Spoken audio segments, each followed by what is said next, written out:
Hello everyone, this is Amit Arora from EcoVisionaire, and as you all know, CBSE is out with the curriculum 2026-27 for classes 9 to 12th. So there's a lot of confusion. हमारे economics में काफी confusion रहती है teachers को which topic to be covered or which topic to be left.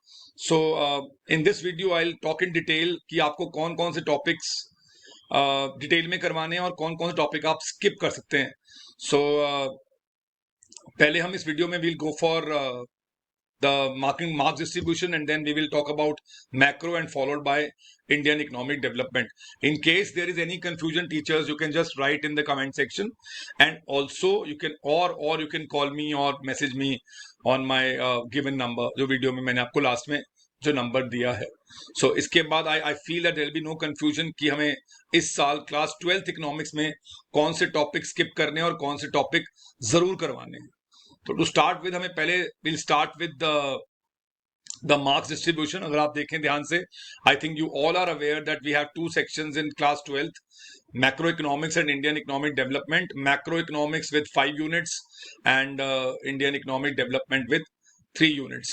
And equally ये दोनों section हमें equal marks दिए गए हैं हमारे को, that is 40 marks each.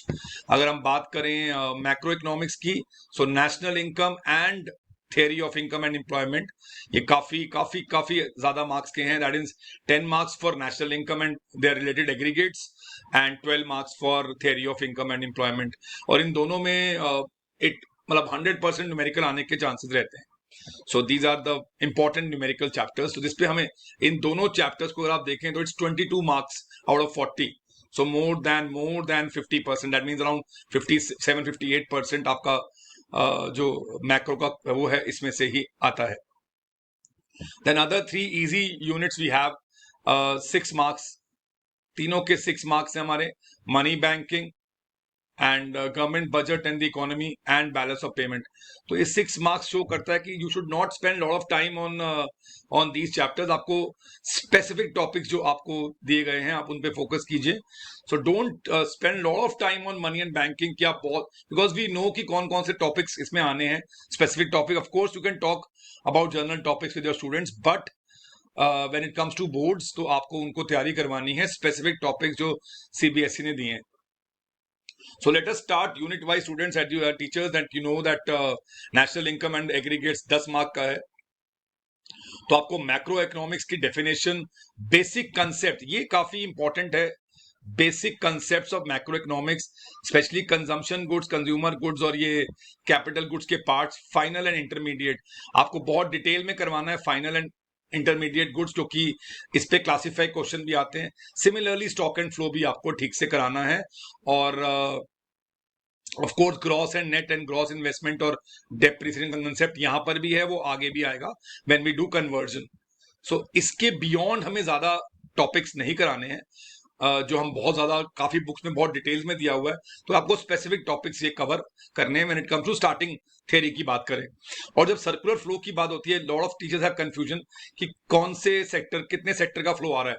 ISC में they have 4 sector flow also in the exams, but इधर हमारे पास सिर्फ house holder firms, only 2 sector flow. हाँ, यहां पे जहां पे आपको बहुत ज्यादा ध्यान देना है, that is 3 methods of calculating national income. आपको इसके कंपोनेंट्स को डिटेल्स में करवाना है और न्यूमेरिकल्स को. So we are expecting half, मतलब लगा लो आप 5 से 6 मार्क्स आपको इस टॉपिक में से आने के चांसेस होते हैं. Coming to aggregates related to national income, बहुत सिंपल है. It also talks about conversion. आपको वो तीन रूल्स बहुत डिटेल में करवाने हैं, NIT, depreciation and your NFIA. और उसके बाद जो 3 टॉपिक में से क्वेश्चन काफी बार रिपीट हुआ है वो है real and nominal GDP, which is a better indicator.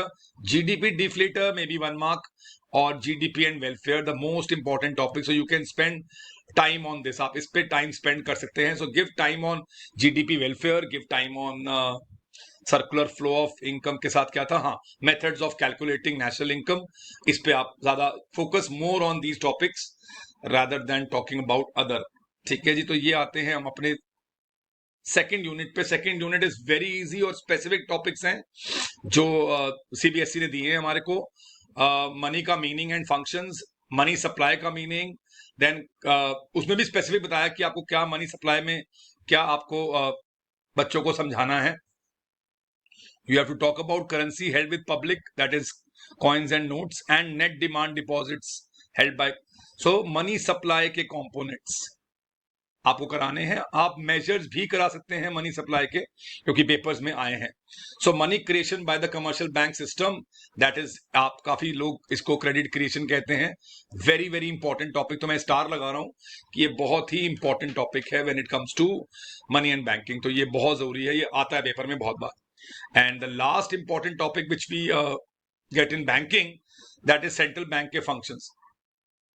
अब सेंट्रल बैंक के फंक्शंस करते हुए you have to spend lot of time with your students, क्योंकि आपको इनको सारे ये इंस्ट्रूमेंट्स कराने हैं, your quantitative and your qualitative instrument. क्योंकि once you have done these instruments in this chapter, तो ये अगले वाले यूनिट में इजीली इन्फ्लेशन डिफ्लेशन में हो जाएगा.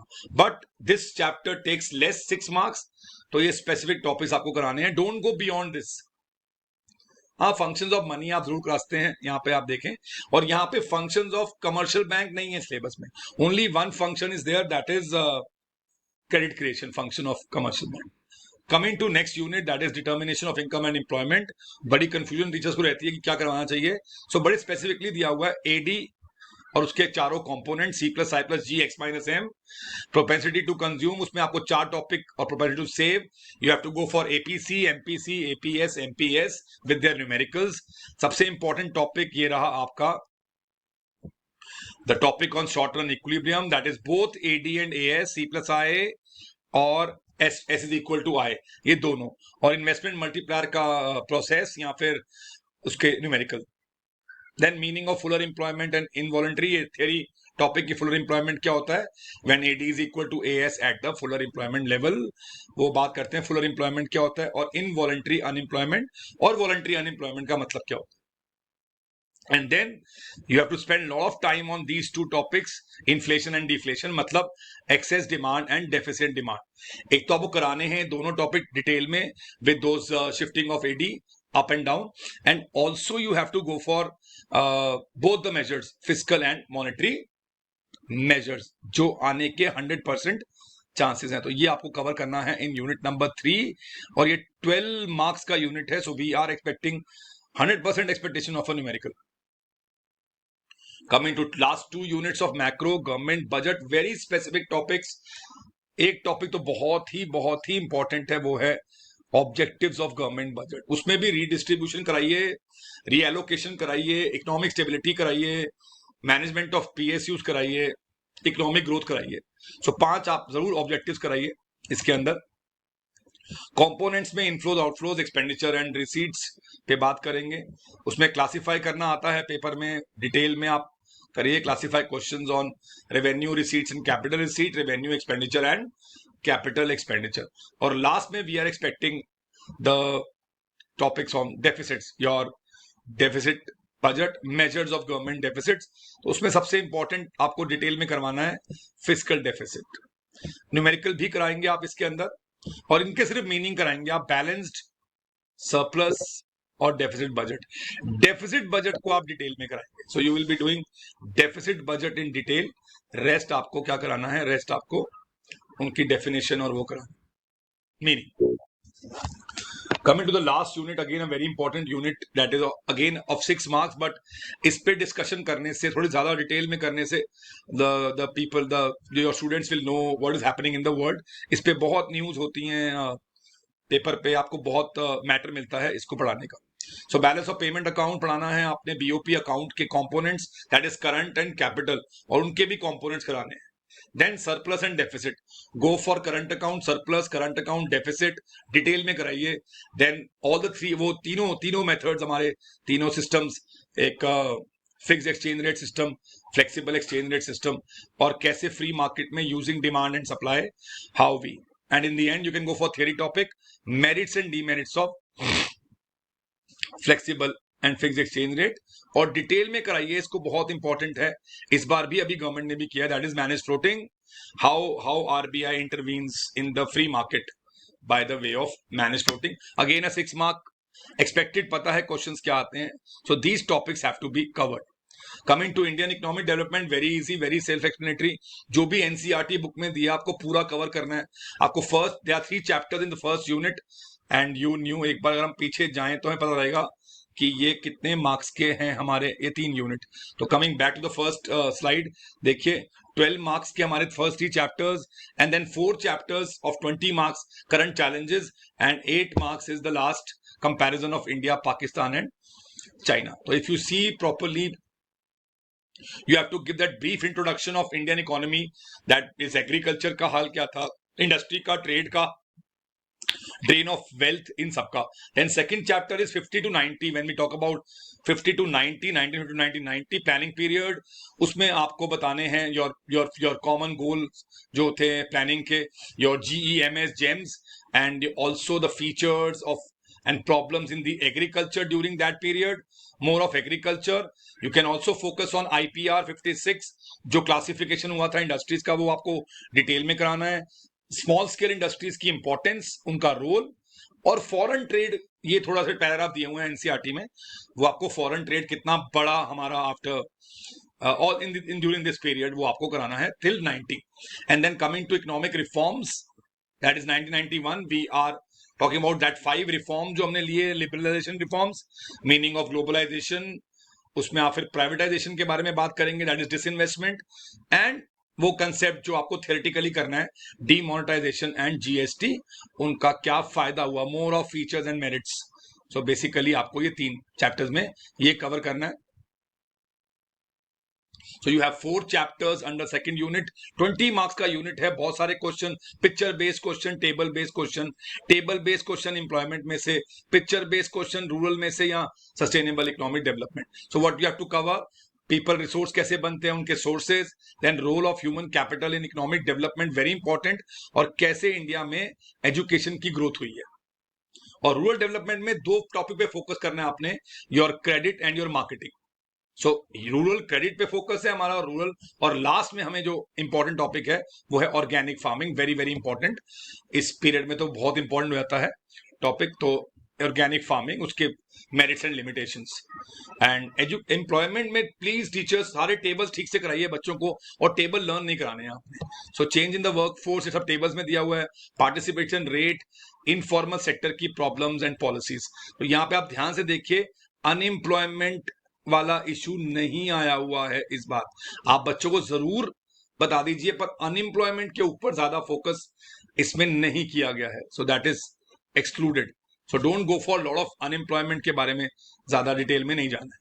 Coming to environment, we have meaning, effects of economic development on resources, कैसे हमारे हार्म हुए, इंक्लूडिंग ग्लोबल वार्मिंग। तो स्पेसिफिक टॉपिक्स हैं, ऊपर ऊपर से आप डिटेल में अपना थोड़ा सा ऊपर ऊपर, नॉट इन डिटेल, आप सस्टेनेबल डेवलपमेंट के वेज ला दीजिए। ज्यादातर इसमें से हम बोर्ड में देखते हैं कि केस स्टडी या पिक्चर बेस्ड क्वेश्चन ही आता है। Coming to the last unit which is again of 8 marks की बात करें, ये था हमारा 20 मार्क्स। तो यहां हमें कराना है फिर टेबल की हेल्प से कंपैरिजन विद नेबर्स, इनकी हिस्ट्री बतानी है कि कैसे इंडिया, पाकिस्तान, चाइना अपने इकोनॉमिकली ग्रो किए, या कहाँ कहाँ इनकी वीकनेस रह गई, और India and Pakistan and comparison with China. और इश्यूज में क्या कवर करेंगे हम, economic growth, GDP, population, sectoral development, that is primary, secondary, tertiary, and other indicators using tables. So again most probably यहाँ पे केस स्टडीज और टेबल्स का इस्तेमाल ज्यादा किया जाएगा। एंड ऑल्सो चाइना के बारे में बहुत न्यूज है इकोनॉमी की, चाइना की। So also teachers current topic से, न्यूज़पेपर की हेल्प से please teach them. So these are the topics which you have to cover in Indian economic development. Project work के ऊपर I'll be bringing an exclusive video आगे जाके, उसमें details में बताऊंगा मैं आपको, और कैसे बनवाना है अपने बच्चों को प्रोजेक्ट, वो भी मैं आपको नेक्स्ट वीडियो में आपको जरूर बताऊंगा। And teachers, if there is any confusion regarding the syllabus, which topic to be covered, आप कमेंट में लिखिए, या फिर आप मुझे कॉन्टैक्ट कर सकते हैं on the given number. The given number is 9220727795. And I also request all the teachers कि आप किसी ना किसी तरह से आप इको बिजनेस से एसोसिएट हुइए, आप अपने बच्चों को ओलंपियाड में पार्टिसिपेट कराइए। You will see the growth in your school's result. You will also see the growth, आपको ओवरऑल बच्चों की ग्रोथ दिखाई देगी। जो स्कूल्स हमारे साथ एसोसिएट रहे हैं उन्हें ऑलरेडी दिखाई दी है। एंड फ्री, अगर आपको बच्चों को फ्री मटेरियल डाउनलोड करवाना है तो please go for Eco business app on the Play Store. So see you again with the video on project work. मैं बहुत जल्दी नेक्स्ट वीडियो अपना प्रोजेक्ट वर्क पे लाऊं। Thank you very much. God bless you all.